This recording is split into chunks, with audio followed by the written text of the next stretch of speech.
lures all the cops away by attacking the children's home. The link comes into play there because Jamie detects her friend Billy being attacked. But even that's unnecessary. Distress call from the children's home anyway. Not to mention, Billy is a close friend of Jamie's, and we have no idea what happens to him. Is he okay? Did Michael kill him? We have no idea. Also, whenever the link activates, it just comes off as kind of goofy. At minimum, I wanted someone to acknowledge, hey, isn't it weird that these two people are supernaturally connected? Like, I didn't know that was a thing. I didn't think telepathy was real. That's insane, right? I'd especially like to know how Dr. Loomis, presumably a man of science, rationalizes it. But we don't get to see that. You can also tell there are a bunch of ideas that don't get fully developed. Likely holdovers from an earlier draft of the script, like the coffin of the 9-year-old girl. At one point, the sheriff is called away to the cemetery. It happened so quickly I hardly noticed it the first time I watched. After that, we don't see the cemetery or anything, but later, Loomis tells Jamie, today in the cemetery, somebody dug up a coffin. It was a coffin of a 9-year-old girl. What do you think he's going to do with that? You're 9 years old, aren't you, Jamie? What do you think he's going to do with that? And later, in Michael's makeshift sanctuary, we see the coffin on display. I guess the implication is that Michael wanted a coffin for Jamie. But that's weird. He was already trying to kill her in the 4th movie. He didn't want a coffin for her then. And in the 1st movie, he didn't need one for Lori. It's just an odd detail that at best adds nothing, and at worst is distracting. There's also the idea of the rage inside. After Tina is killed, Loomis shouts to Michael in the woods, telling him that if he comes to his old house, he'll find a little girl there who can stop the rage inside. Loomis says it a couple of times, and again when they're at the house face to face. It's very specific phrasing, which makes it sound like Loomis had some kind of epiphany about what drives Michael. But it's so vague and comes so late in the game, it just comes off as half-baked. I think it's meant to actually create some sympathy for Michael. There was an idea during the development for this movie to paint Michael as more of a Frankenstein monster, a creature that wreaks havoc, but at its core is misunderstood. You see a flash of this when Michael removes his mask and sheds a tear. It's a shocking image after 3 movies of a totally brutal and emotionless Michael. But again, it comes way too late in the game without any build-up. And of course, there's the Man in Black. This was not a holdover from earlier drafts. This was added during filming to set up a sequel. Suddenly, Michael has a thorn tattoo that we never noticed before. And there's a mysterious Man in Black with the same tattoo who appears randomly throughout the movie. And of course, in the climax, he frees Michael to set up said sequel. Even the filmmakers themselves had no idea what that tattoo was all about or who this man was. And given the complete lack of context, you could tell.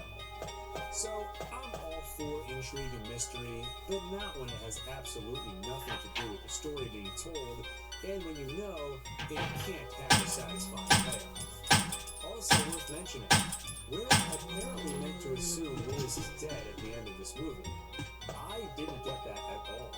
I assumed he just collapsed from exhaustion, but apparently that was supposed to be a heart attack.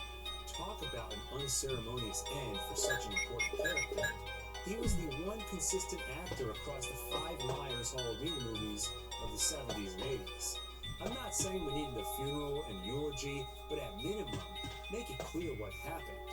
Of course, this gets retconned anyway in Halloween 6, where Loomis says he had a stroke and got plastic surgery to get rid of his burn scars. There's also a bunch of examples where the movie just doesn't take itself seriously. Michael lives with a hermit for a year after trying to choke the guy out. Also, that moment just looks funny.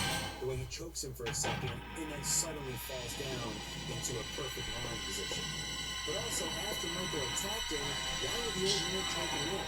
And wasn't he curious about the many bullet holes in Michael or the bizarre mask he never takes off? Apparently, this whole thing was a reshoot, but the original draft had a shaman bringing him back from the dead.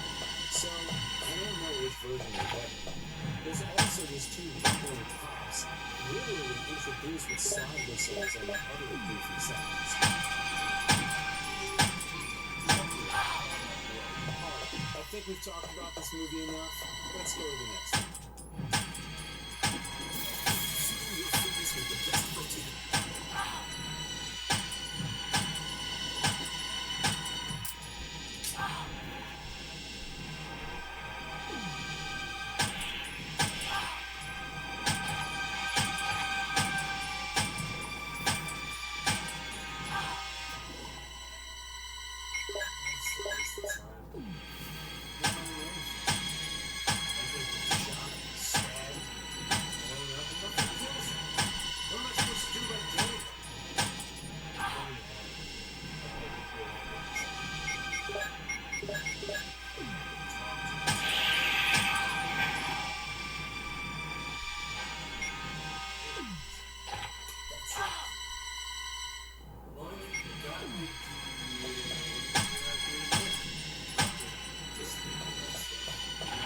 Are you kidding me, bro?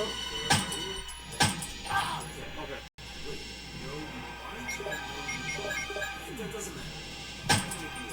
Let's do a shake so we can see as in your place and demonstrate. Say it. Somebody already feel that on them? Yeah. Wait, it doesn't matter. I gotta go out home in 6. You need that in a couple of hours. Okay? See you.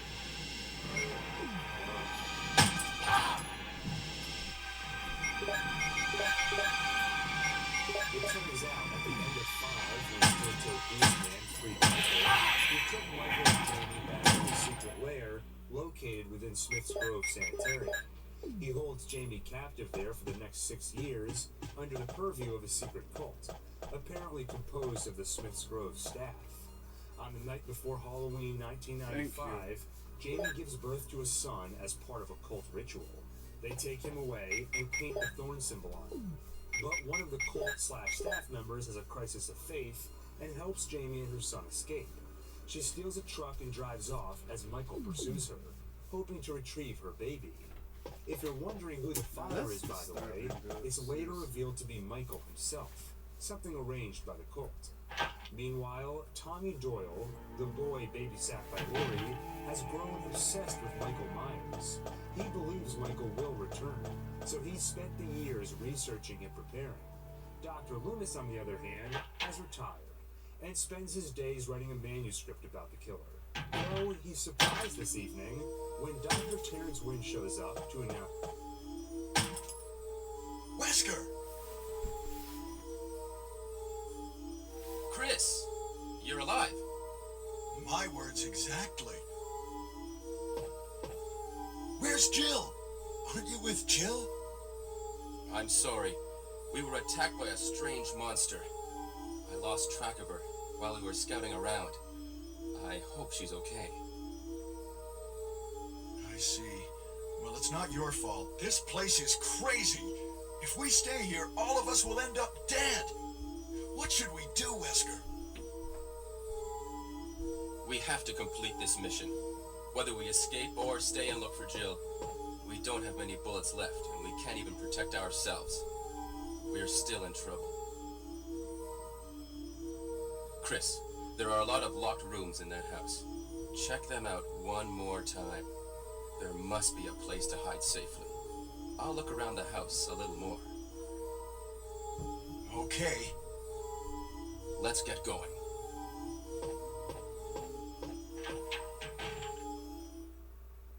Lying ass.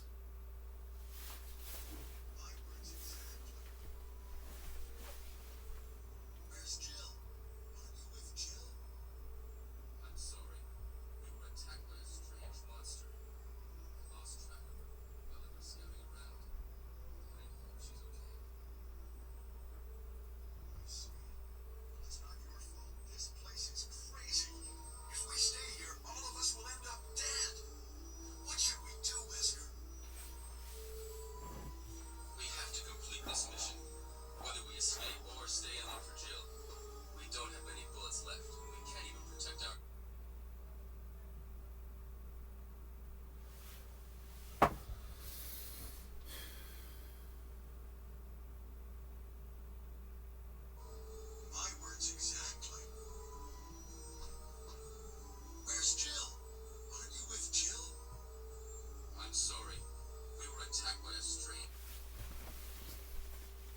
reveals the results of his years of research. Among ancient druids, the thorn symbol represented a demon that spread sickness and brought death to hundreds of thousands of people. According to Celtic legend, one child from each tribe was chosen to be inflicted with the curse of thorn. On the night of Samhain, the child would kill their family as a blood sacrifice to spare the rest of the tribe. Michael has been inflicted with that curse. If he succeeds in killing the last of his bloodline, Jamie and Jamie's baby, then the curse will pass to another child. And yes, this movie brings back Loomis's mispronunciation of the Celtic festival. Meanwhile, there's some more killing. The man in black visits the hospital and shoots an unconscious Jamie in the head. Michael electrocutes John, then visits the campus rally and kills the DJ who runs the call-in show that recently covered him. Then he goes back home and kills Kara's brother Tim and his girlfriend. Then a seemingly hypnotized Danny walks across the street into the Myers home. But Kara beats Michael down with a fire poker and rescues her son. They run back to Blankenship's home to find the man in black there, Terrence Wynn, head of the cult. He and his men throw Kara out a window, drug Loomis and Tommy, then kidnap Kara, her son, and the baby. Also, Mrs. Blankenship was in on it. Waking up from the drugging, Tommy and Loomis assume the rest of them were taken to Smith's Grove, so that's where they go. Finally, all is revealed. Wynn believes in the tradition of inflicting thorn on one child to bring order to everything else. So he's been Michael's guardian, helping him track down his last remaining kin to have them all killed. Tonight, the plan is to have him kill Jamie's baby, thereby completing his task. Then transfer the curse to Danny, who will then kill his own mother. Finally, Loomis will take Wynn's place as the monster's guardian. Before Michael can kill the baby, Tommy rescues them and quickly casts a spell to stop Michael from going after them. They escape, but Loomis stays behind for some unfinished business. He heads back inside to find that Michael has traded clothes with Wynn, so he can escape, disguised as the man in black. And suddenly, the mark of thorn appears on Loomis's wrist, sealing his fate as Michael's guardian.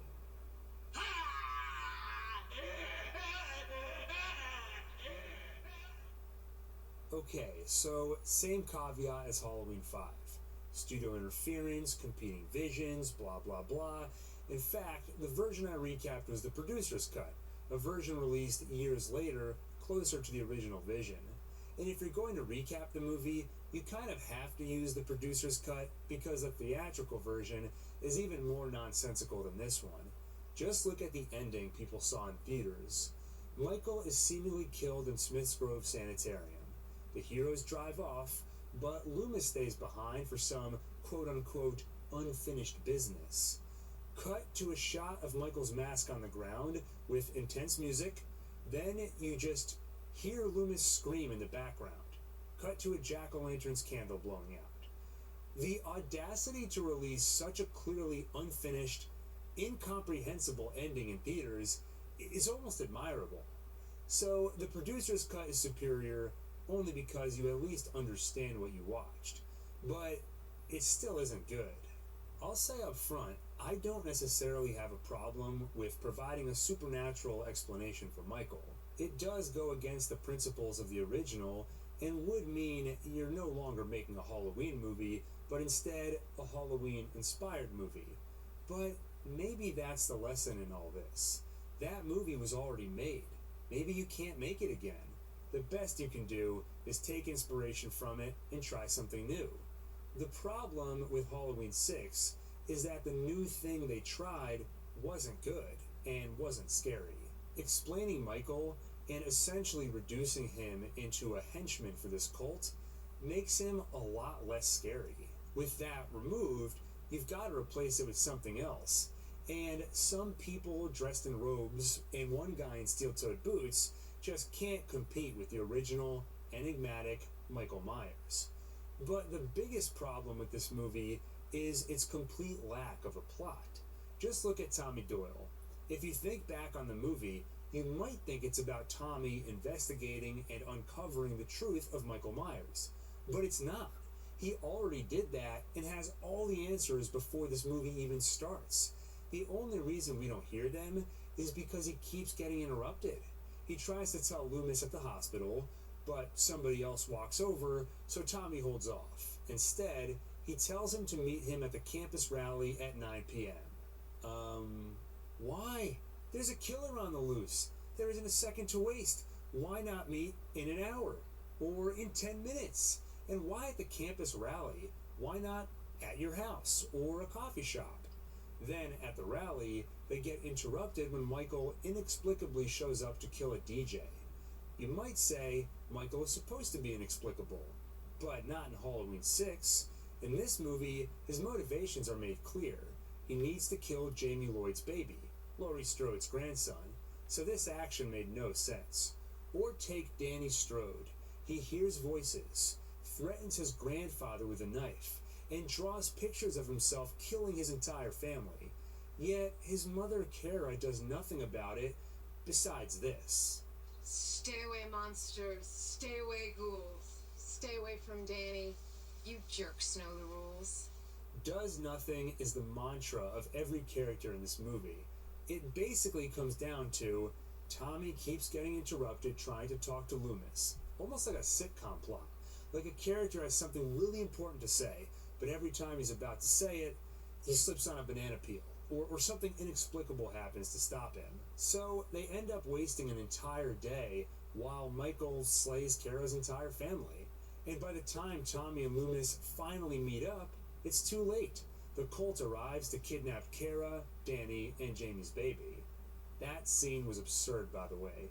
Kara runs upstairs and sees that her neighbor, Mrs. Blankenship, is part of the cult and has the baby.